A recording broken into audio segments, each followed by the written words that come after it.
Subscribe करें और bell दबाएं ताकि कोई खबर रह न जाए। महफूज पाकिस्तान। जी जनाब, तो एक बार फिर आपको वेलकम कहेंगे और ट्रांसमिशन के हिस्से में आपकी लाइव कॉल्स हम लेते हैं।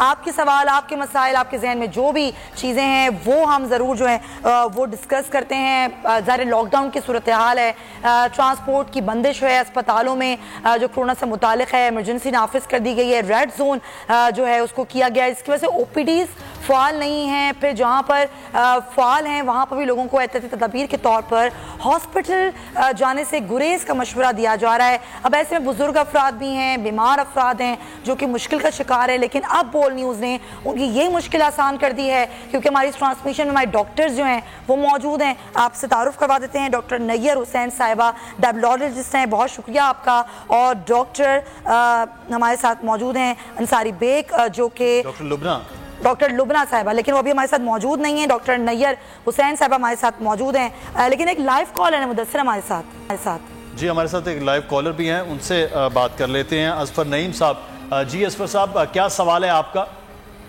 जी अस्सलाम वालेकुम। जी मेरा सवाल है कि 10 से 12 साल के बच्चे हैं, इन्हें नज़ला जुकाम खांसी के लिए तो बेहतरीन कुछ सिरप बता दीजिए।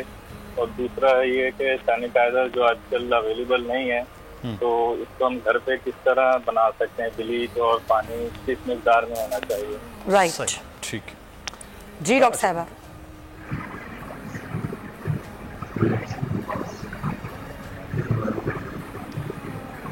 जी डॉक्टर नैयर, दो चीजें उन्होंने पूछी। तो बच्चों के नज़ला जुकाम खांसी वो कह रहे हैं 12-1 साल के बच्चे हैं जिनमें इस वक्त कुछ ज्यादा है। मुझे प्लीज सवाल रिपीट कर देंगे क्योंकि बीच में जो है वो डिस्कनेक्ट हो गया था तो आपकी वॉइस मुझे नहीं आ रही थी। ठीक है डॉक्टर साहब, सवाल दोहरा देते हैं। उनका सवाल ये था कि 10 से 12 साल के बच्चों को खांसी नज़ला हो जाता है, उसके लिए कोई सिरप एडवाइस कर दें। और सैनिटाइजर्स की शॉर्टेज है मार्केट में, तो लोकली यानी कि घर में हम सैनिटाइजर किस तरह बना सकते हैं? अच्छा देखिए, इनका जो पहला सवाल है वो जो बच्चों से रिलेटेड सवाल है, तो देखिए सिर्फ आप एक सिंपल सिरप का नाम प्रिस्क्राइब कर देने से मसले का हल नहीं होता है। सबसे अच्छा तरीका तो ये होता है कि अगर आप अपने डॉक्टर्स के पास गए हैं और दिखा रहे हैं और वो आपकी कंडीशन को देख के आपको मेडिकेशन लिखे, लेकिन चूंकि अभी जो सर्कमस्टांसेस हैं, सर्कमस्टांसेस में आप डॉक्टर्स के पास नहीं जा सकते, तो फिर आपके पास ये डिपेंड करता है कि आपकी खांसी ड्राई कफ हो रही है या कफ के साथ आपको बलगम भी आ रहा है।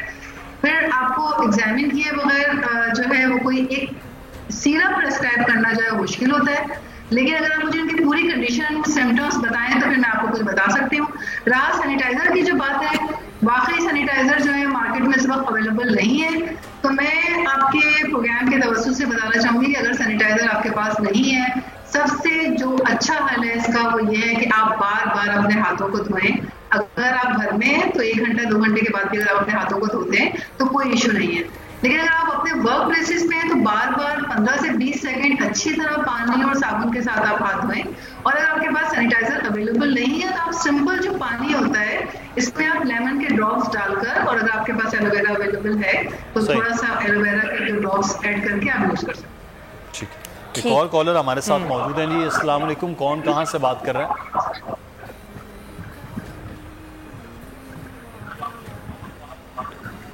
हेलो। जी अस्सलाम वालेकुम, प्लीज अपनी टीवी के वॉल्यूम बंद कर दीजिएगा। जी सवाल क्या है जी बताइए।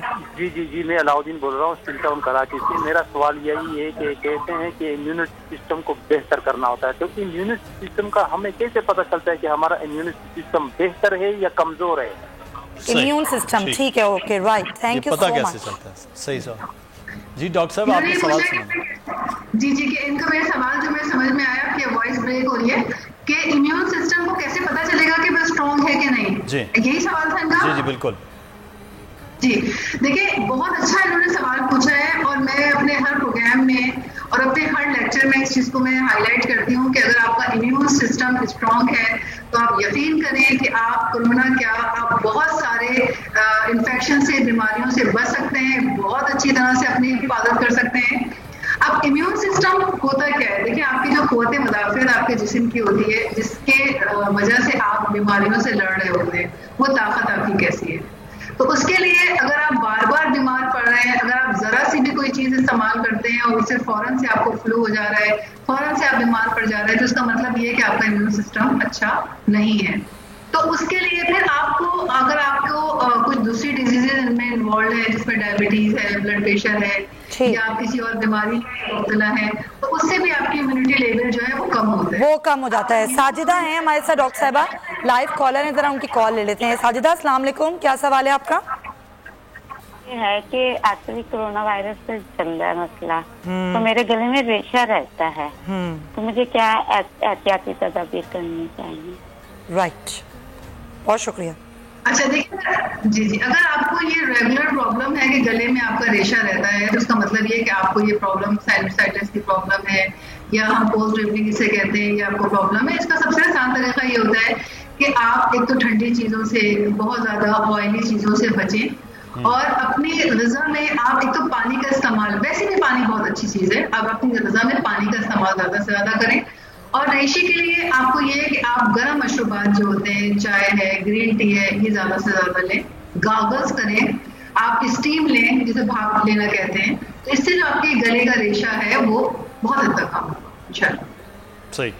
ये तो डॉक्टर साहब जो सवाल आ रहे हैं, साथ ही साथ हमारे पास कुछ व्हाट्सएप पे भी सवाल आ रहे हैं। उनमें एक सवाल है शुगर पेशेंट के हवाले से, डायबिटिक पेशेंट के हवाले से। वो कह रहे हैं कि अभी ये बार बार हम सुन रहे हैं कि डायबिटिक जो पेशेंट है वो बहुत ज़्यादा, कि हमारा इम्यून सिस्टम भी बेहतर हो और हम इससे बच सके। जी, ये उसी सवाल की कंटिन्यूएशन में है जो अभी इससे पहले भी एक सवाल हुआ था। देखिए, इसमें कोई शक की बात नहीं है कि जो डायबिटिक लोग होते हैं उनमें इम्यून सिस्टम नॉर्मल लोगों से कम होता है, और हम उस तरह से फाइट नहीं कर पाते बीमारियों से। आपको पता है, बहुत सारे डायबिटिक पेशेंट हमारे पास डायग्नोस्ड इस तरह से होते हैं कि उनको बार बार इन्फेक्शन हो रहे होते हैं, और वो हमारे पास आते हैं कि जी बार बार स्किन के इन्फेक्शन हो रहे हैं, यूरिन के इन्फेक्शन हो रहे हैं, और जब उनकी शुगर चेक कराई जाती है तो वो डायबिटिक निकलते हैं। तो इसमें तो पहली बात ये है कि कोई इसमें दो राय नहीं है कि डायबिटिक लोगों का निज़ाम जो इम्यूनिटी सिस्टम है वो थोड़ा सा वीक होता है। अब ये कैसे हम इसको स्ट्रॉन्ग कर सकते हैं, हम कैसे इसको बूस्ट कर सकते हैं? तो देखिए, सबसे पहले कुछ चीजें हैं, कुछ पैरामीटर्स हैं, अगर आपने अपनी जिंदगी में उनको फॉलो करते रहेंगे, आपकी इम्यूनिटी बहुत। सबसे पहले आप पानी का इस्तेमाल ज्यादा से ज्यादा करें। ये जो 10 से 12 गिलास हम कहते हैं, ये आपने हर सूरत में मुश्किल होता है, आप अपने वर्क प्लेसेस पे होते हैं, आप किसी भी तरह से इस चीज को जो है वो एश्योर करें कि आप कम से कम 10 से 12 गिलास पानी का इस्तेमाल करें। प्रॉपर नींद लें, आपकी 7 घंटे की नींद, 7 से 8 घंटे की नींद पूरी होनी चाहिए। उसके बाद अपनी ग़िज़ा में, हम जो ग़िज़ा में जंक फूड इस्तेमाल कर रहे होते हैं, हम जो ग़िज़ा में अनहेल्दी डाइट ले रहे होते हैं, इससे भी हमारी इम्यूनिटी के ऊपर बहुत फर्क पड़ रहा होता है।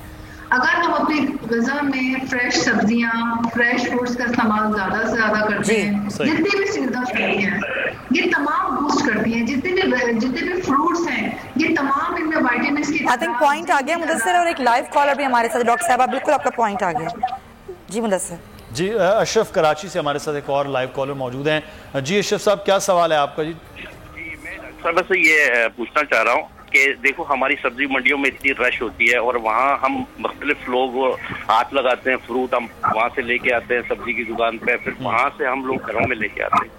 तो इन फ्रूटों को कैसे यूज किया जाए, और इससे क्या कोरोना वायरस फैल सकता है? ठीक, इसके लिए कोई एहतियाती तदाबीर? ठीक है जी डॉक्टर साहब।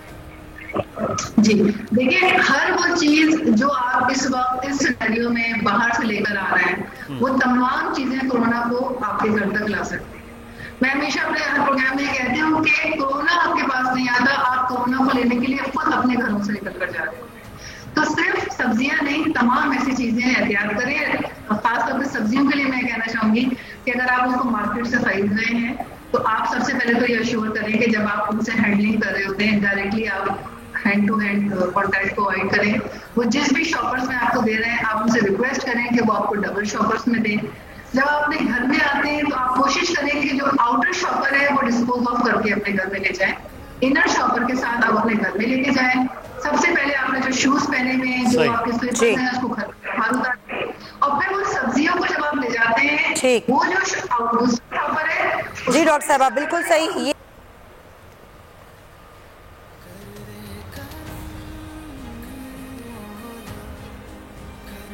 एक लंदन से इस वक्त हमारे साथ कॉलर है, लेकिन हमें इस वक्त ज्वाइन कर लिया है डॉक्टर लुबना अंसारी बेग साहब ने। बहुत शुक्रिया डॉक्टर लुबना, आपके वक्त का कौन कॉलर जी लंदन से हमारे साथ? असलम खान मेरा नाम है, असलम खान। जी जी, क्या सवाल है? मैं से बात कर रहा हूँ। सवाल ये है कि मुझे डॉक्टर साहब पूछना कि मैं अगर सुबह जब विंडो खोल दूँ घर की तो उसमें कोई फर्क तो नहीं पड़ेगा? जो वो बारिश वगैरह तो नहीं घुस जाएंगे विंडो से, हवा से फ्रेश एयर के लिए?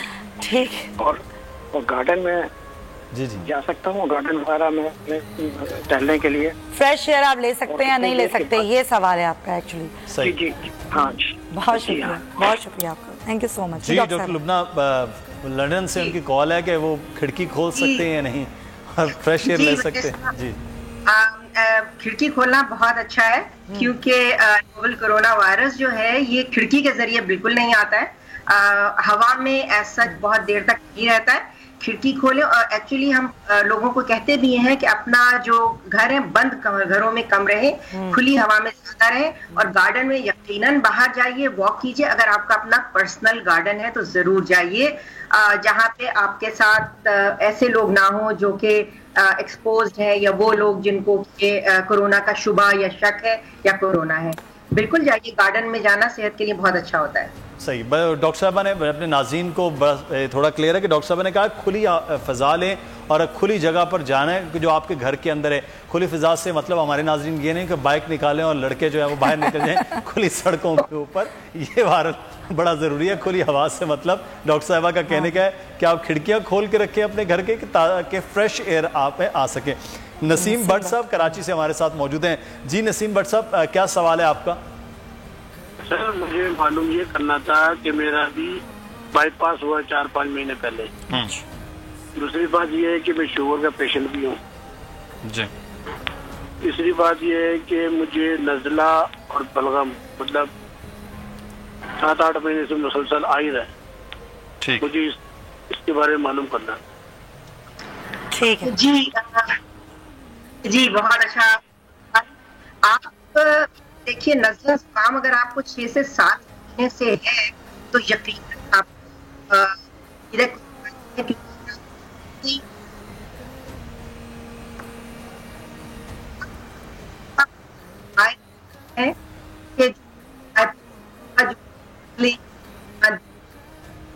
डॉक्टर साहबा आपकी आवाज़ नहीं आ रही है, ज़ाहिर जवाब बड़ा ज़रूरी है और आपकी आवाज़ हम तक ठीक तरीके से पहुँचे हमारे नाजरीन, तो हम चाहते हैं कि आपकी आवाज़ क्लियर हो जाए। तो ज़रा आप जो आप जवाब दे रही थी दोहरा दीजिएगा उसको। अब आवाज़ क्लियर हो गई है? जी डॉक्टर साहबा। ओके, तो इनका जवाब ये था कि अगर इनको 6 से 7 महीने से नज़ला और खांसी चल रहा है तो ये यकीनन मुझे काफ़ी उम्मीद है 90% की ये कोरोना नहीं है, लेकिन ज़रूर बताएं कि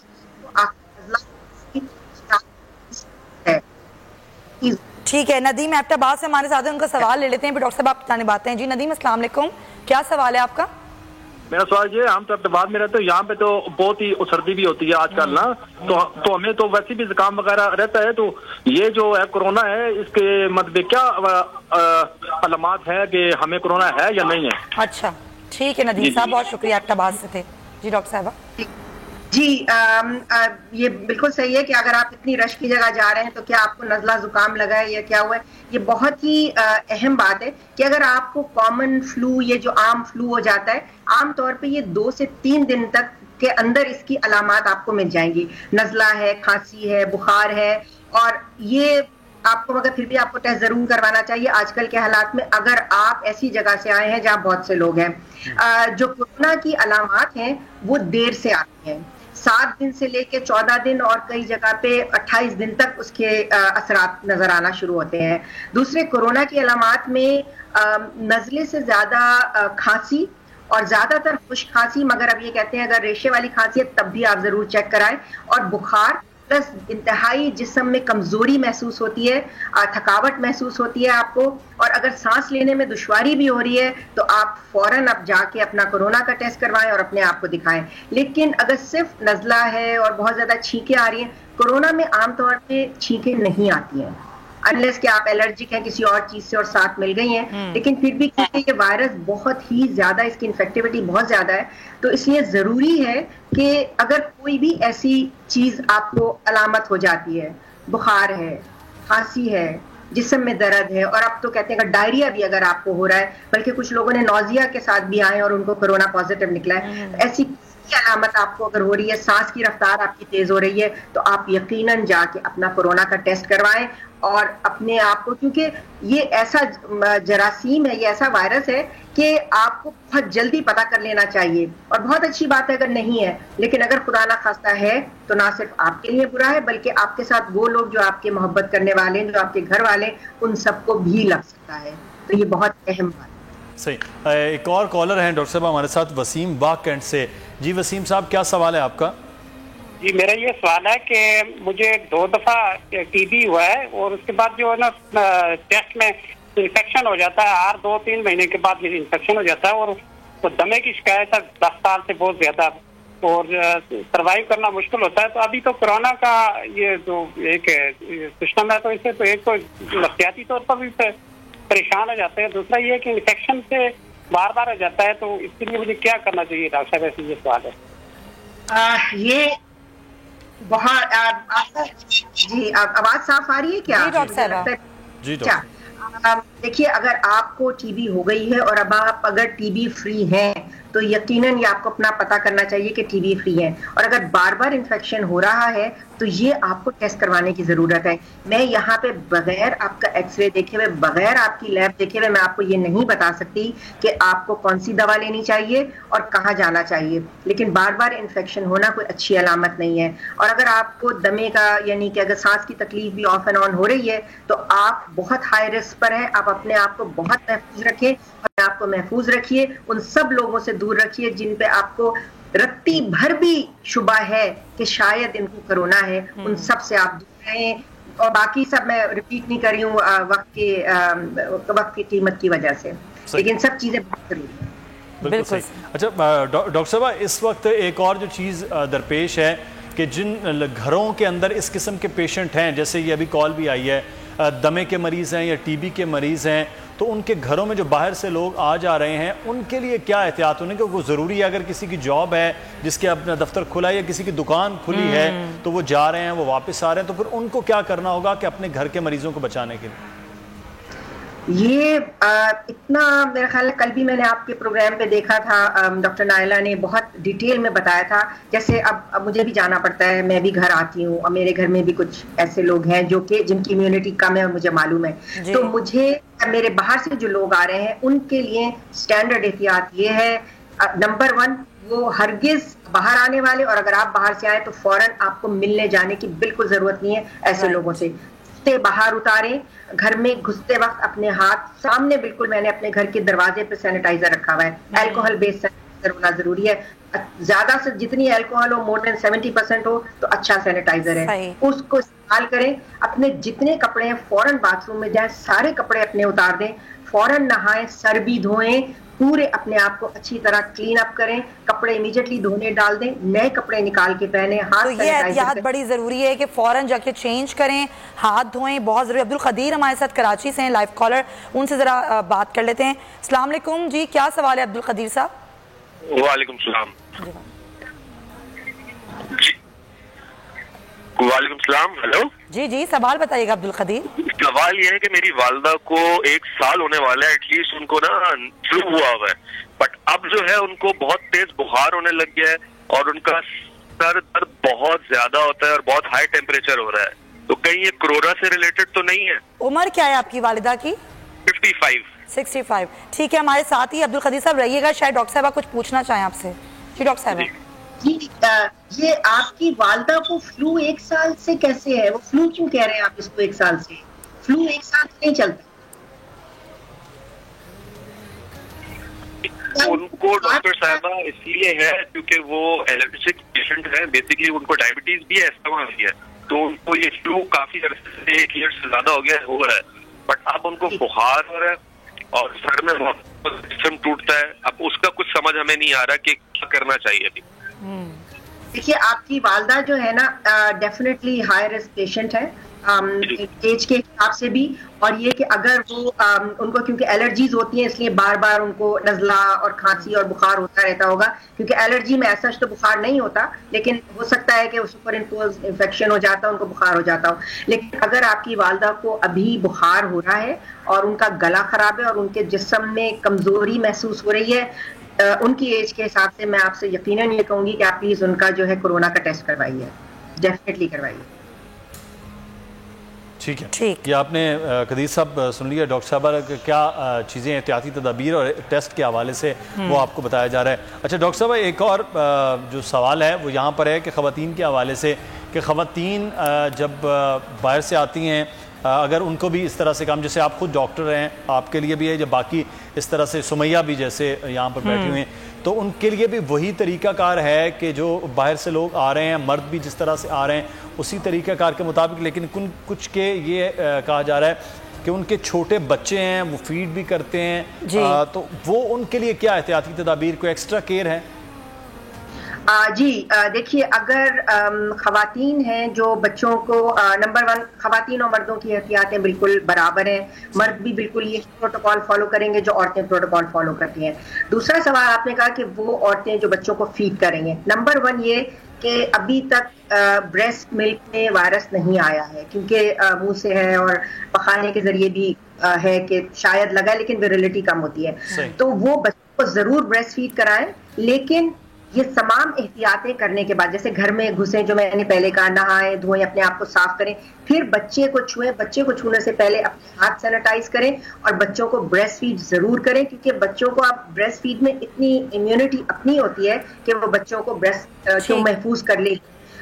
ये नहीं पता चला है, मैं रिपीट कर दूं, ये नहीं पता चला है कि क्या ब्रेस्ट मिल्क कोई ऐसी चीज है, कोई ऐसा इम्यूनोग्लोबुलिन है जो बच्चों को वायरस से महफूज करता है, ये नहीं, ये रिसर्च हो रही है, रिसर्च हो रही है, लेकिन ऐसा कोई नुकसान नहीं है। बिल्कुल सही पॉइंट टेकिंग, बिल्कुल नुकसान नहीं है और फायदा डेफिनेटली, फायदा तो बहुत है, बिल्कुल सही। शाजिया पिंडी से हैं डॉक्टर साहब, उनका सवाल ले लेते हैं। जी मियाँ वाली से हैं। जी शाजिया, अस्सलाम वालेकुम, क्या सवाल है? जो दर्द होता है मैदे में, मेरी तकलीफ होती है ना बहुत ज्यादा, मैदे में दर्द होने से मेरे सांस में प्रॉब्लम होती है और मैं बिल्कुल एक्टिव हूँ, मुझे कोई मसला भी नहीं है, ना मुझे फ्लू, ना जुकाम, ना गले में खराश, कोई मसला नहीं है, तो सिर्फ सांस लेने में थोड़ा प्रॉब्लम होता है जब सालन वगैरह खा लेती हूँ। क्या ये कोरोना के अलामात हैं या मेरा वाकई मैदे का कोई मसला बना हुआ है?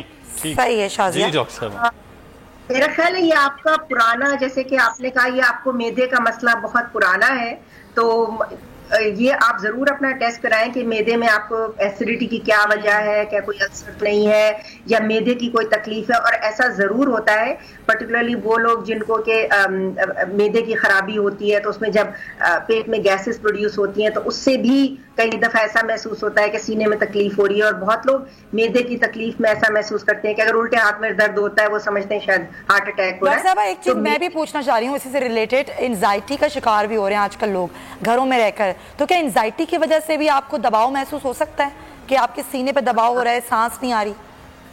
बिल्कुल बिल्कुल, एंजाइटी आजकल इतनी ज्यादा है, पर्टिकुलरली वो लोग जो टीवी अच्छा खासा देख रहे हैं और वो लोग जो कि पढ़े लिखे हैं या पढ़ रहे हैं या मालूमात हासिल कर रहे हैं, उनको चाहे वो कोरोना से अफेक्टेड भी नहीं है या उनसे मिल भी नहीं रहे, लेकिन इतनी एंजाइटी है कि उनको पैनिक अटैक्स हो रहे हैं। और थिंक ये काफी, इसके ऊपर बहुत सारे हमारे अहबाब हैं, बहुत से हमारे कोलीग्स हैं जो इस पर बात करें। एंजाइटी लेवल बहुत ज्यादा बढ़ रहा है और एंजाइटी में एसिडिटी भी होती है, सीने में जलन भी हो सकती है, आपको कभी कभी लगता है कि आपका हार्ट अटैक हो रहा है, कभी आपको लगता है सांस बहुत तेजी से, जिसको कहते हैं ना वो घबराहट हो रही है, पैल्पिटेशन, तो ये सब चीजें डेफिनेटली एंजाइटी तो निशानी है, कोरोना की निशानी नहीं है कि उसमें आपको पैल्पिटेशन हो रही होगी।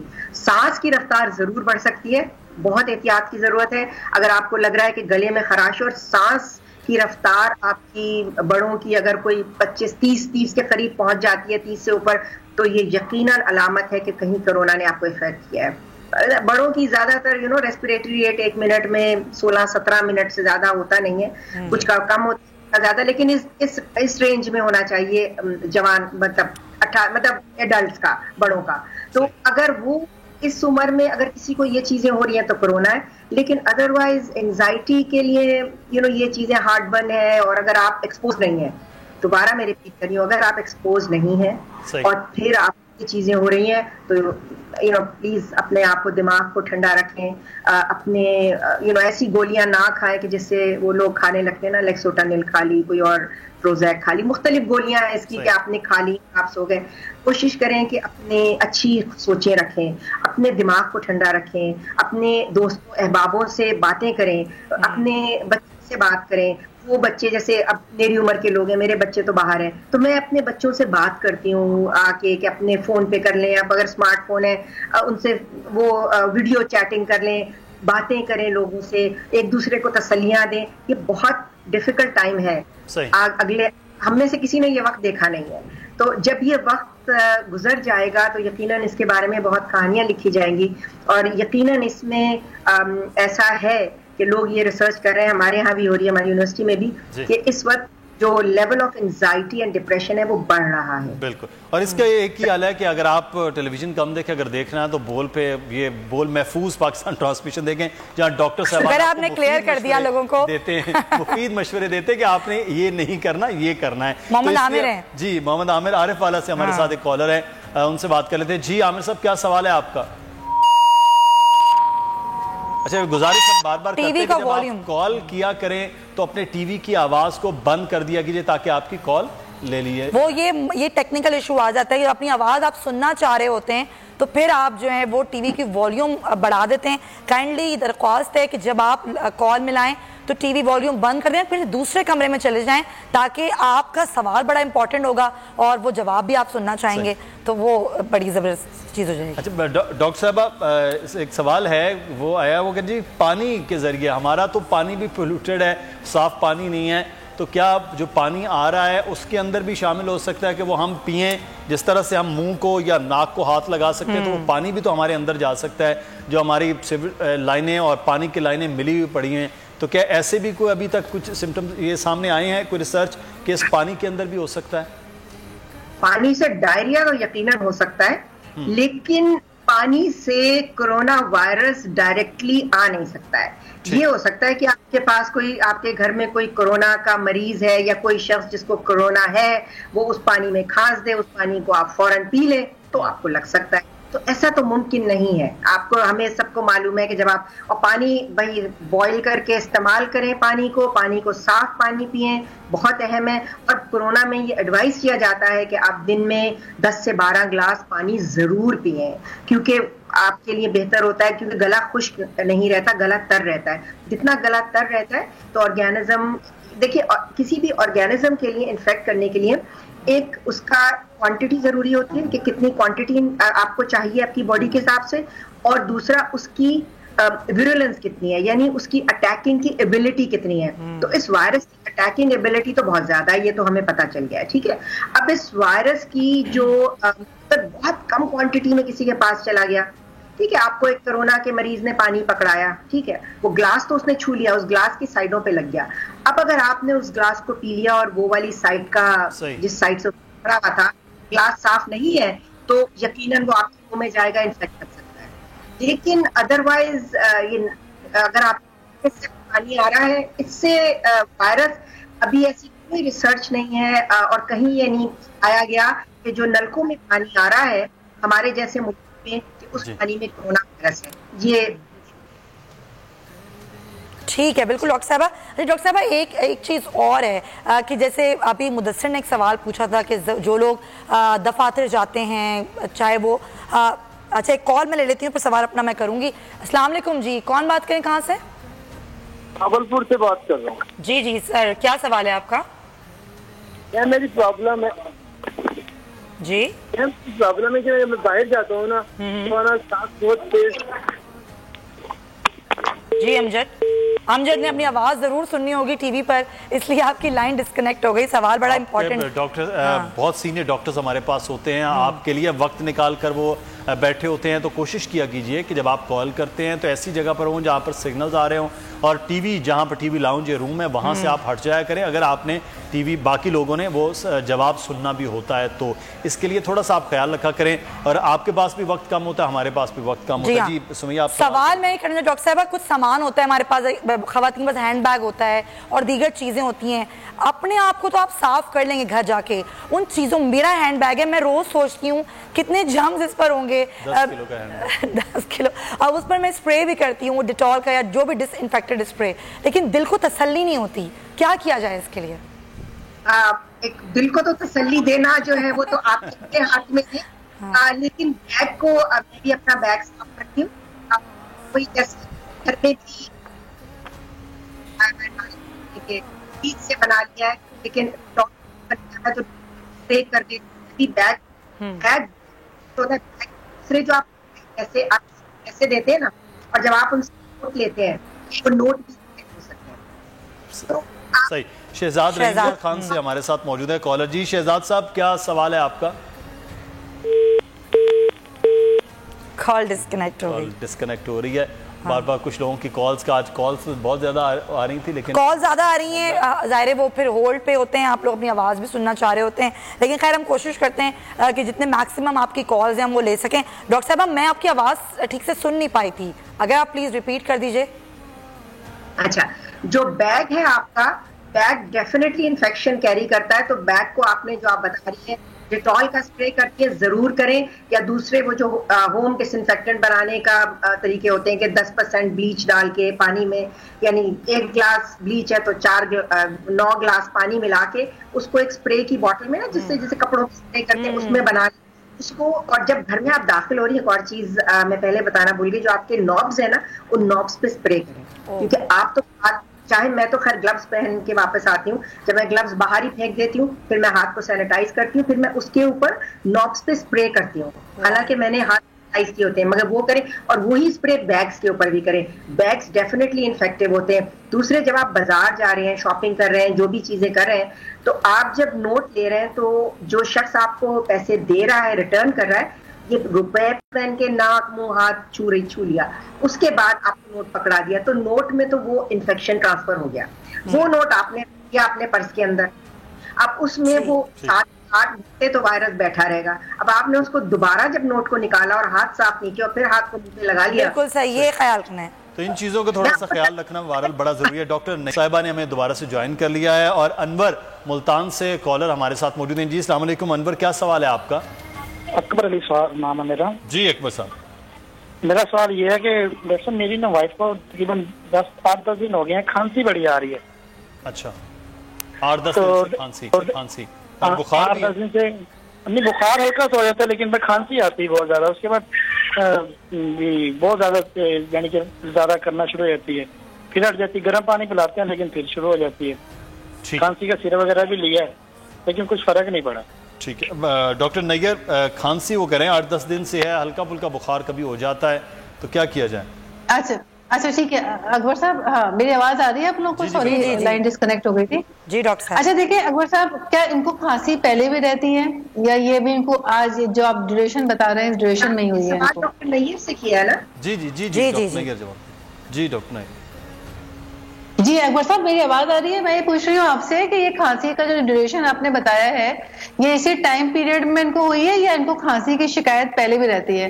क्योंकि वो लोग जिनको एलर्जी की शिकायत होती है उनको खांसी की शिकायत अक्सर रहती है, तो ये फर्स्ट टाइम इस तरह से हो रहा है या इनको खांसी होती रहती है? अच्छा, मेरे ख्याल इस वक्त तो हमारे साथ कॉल पे नहीं है, लेकिन वो कह रहे थे सिर्फ 8-10 दिन से ये शुरू हुई है और खांसी होती है, हल्का फुल्का बुखार होता है।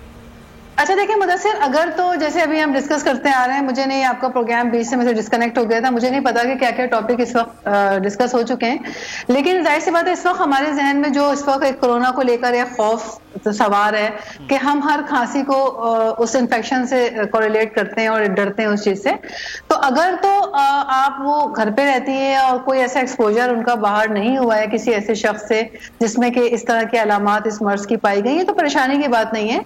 अगर तो उन्होंने कोई अपनी सिर्फ सिंपल कफ सिरप लिया है तो साथ में कोई अच्छा एंटी एलर्जिक लें, आप गागल्स करें, स्टीम इनहेलेशन लें, और उसके बाद भी अगर नहीं ये सही होती है तो फिर प्लीज आप अपने डॉक्टर से जरूर रुजू करें ताकि वो आपको प्रॉपर्ली एग्जामिन करके और फिर इसको देख सके। क्योंकि अगर 8-9 दिन से इनको खांसी हो रही है और जो मैंने समझा है, जो मुझे आवाज थोड़ा सा कट के आई कि शायद उन्होंने कोई सिरप भी लिया है, ठीक है, तो अगर ये नहीं होता तो फिर आप एक एंटी एलर्जिक अपने साथ और ये चीजें ऐड करके देखें। जरूर ले लें डॉक्टर। नहीं होता।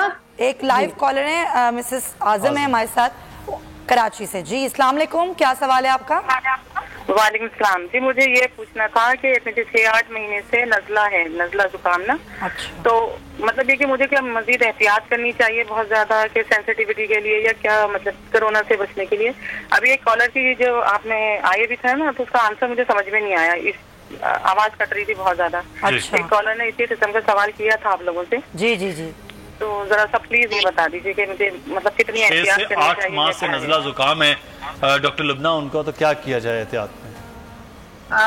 6-8 माह से अगर आपको नज़ला जुकाम है तो एहतियात तो आप डेफिनेटली कीजिए, लेकिन नज़ला जुकाम से आपका नज़ला जुकाम डेफिनेटली आपको कोई एलर्जीज है जिसकी वजह से है, या आपको साइनसेस, आपके साइनोसाइटिस है जिसकी वजह से कॉन्स्टेंटली चल रहा है, उसका तो आप इलाज कराएं। लेकिन नज़ला जुकाम होने से आपको कोरोना की आपके लिए कोई अटैकिंग एबिलिटी बढ़ नहीं जाएगी।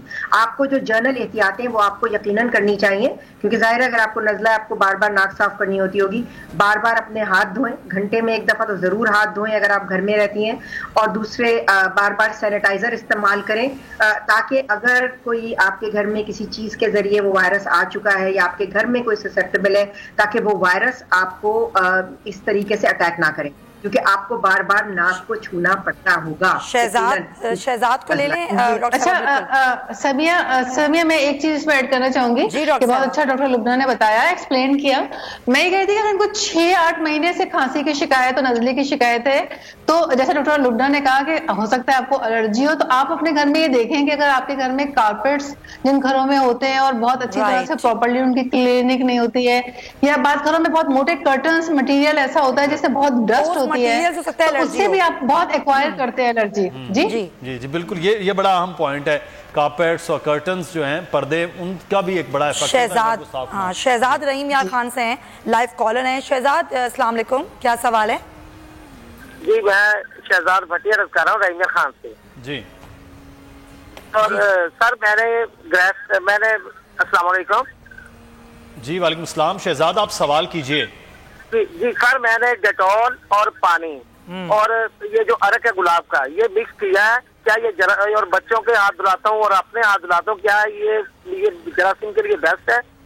ठीक है, सवाल ले लेते हैं आपका। जी डॉक्टर नैयर, ये बेस्ट है चीज के डेटॉल को, पानी को और अच्छा देखिए बेस्ट मुदस्सिर, देखिए बेस्ट वर्ड तो हम यूज नहीं कर सकते, क्योंकि उसमें अगर आप प्रॉपर्ली एंटीसेप्टिक सोल्यूशन बनाना चाहते हैं, हैंड सैनिटाइजर, तो जाहिर बात है उसमें और बहुत सारे इंग्रेडिएंट्स होते हैं जो मिलाने होते हैं।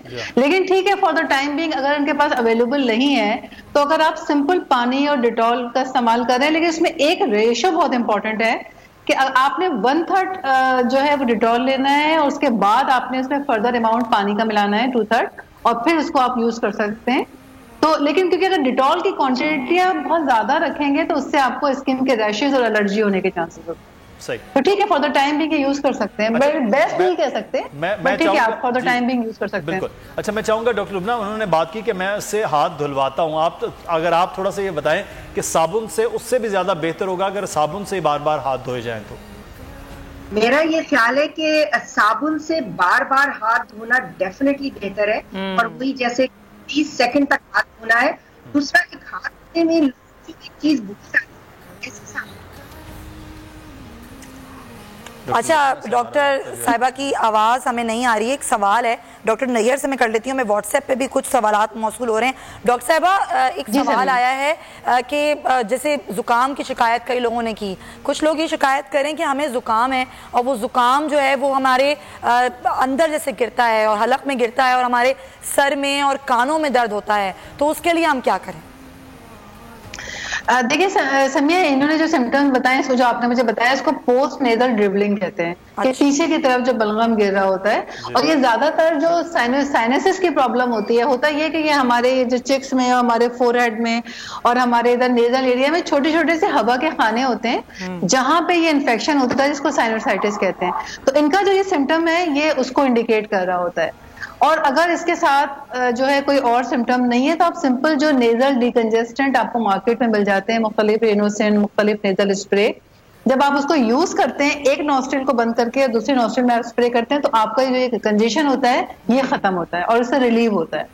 लेकिन अगर इसके साथ साथ आपको बुखार भी हो रहा है तो फिर आपको एंटीबायोटिक भी लेनी पड़ेगी इसके साथ। लेकिन नेजल डिकंजेस्टेंट और एंटी एलर्जी का कॉम्बिनेशन इस कंडीशन में बहुत अच्छा होता है। और आप स्टीम लें, स्टीम बहुत अच्छा होता है।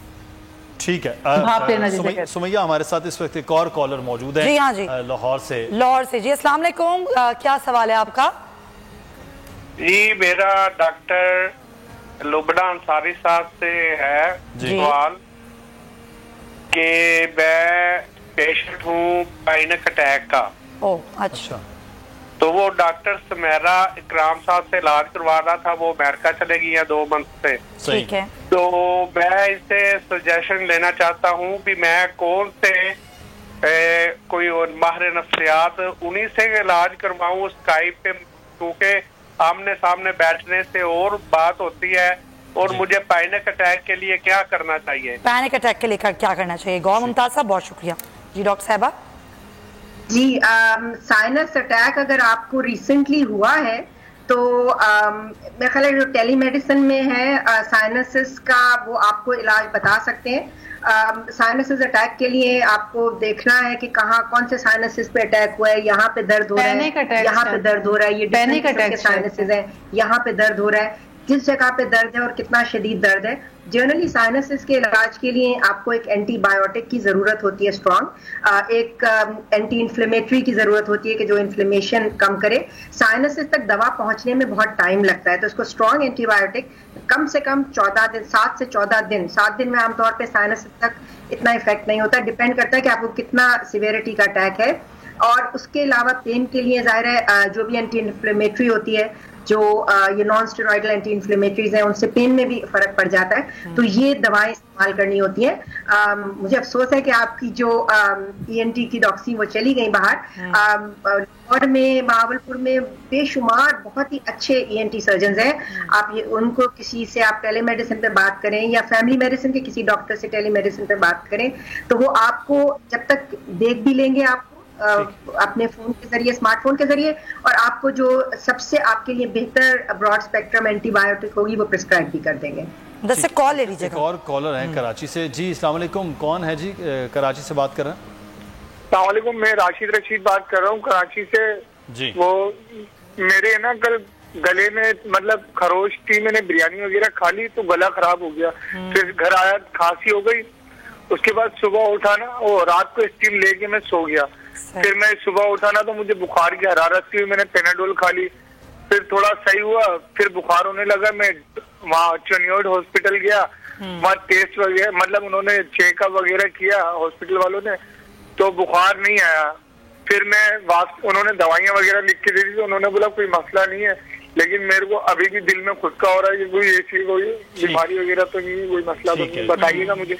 जी डॉक्टर नागर, बिरयानी खाने के बाद अच्छा देखिए राशिद, अगर बिरयानी खाने के फौरन बाद आपको ऐसा हो रहा है तो परेशान ना हो, ठीक है। आपने हो सकता है कि वो ऑयली चीजें, बहुत स्पाइसी चीजें ली हैं और उसके ऊपर आपने ठंडा पानी या कोल्ड ड्रिंक्स जो यूजुअली इस तरह की तकरीबात में हम इस्तेमाल कर रहे होते हैं बहुत ज्यादा।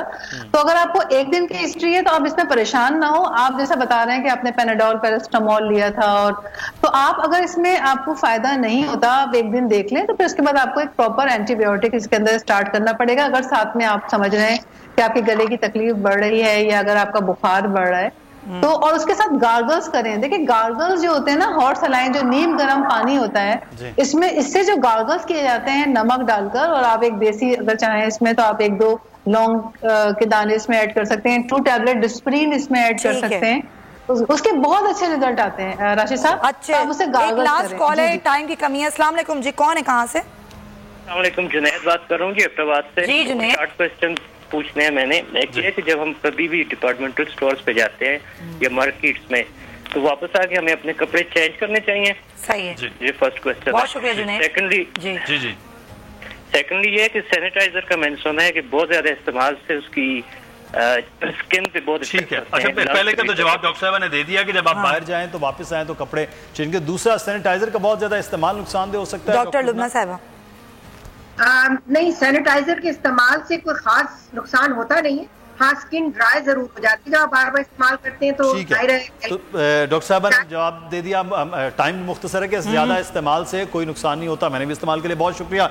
डॉक्टर लुबना अंसारी हमारे साथ dean of public health Jinnah Sindh medical college मौजूद थी।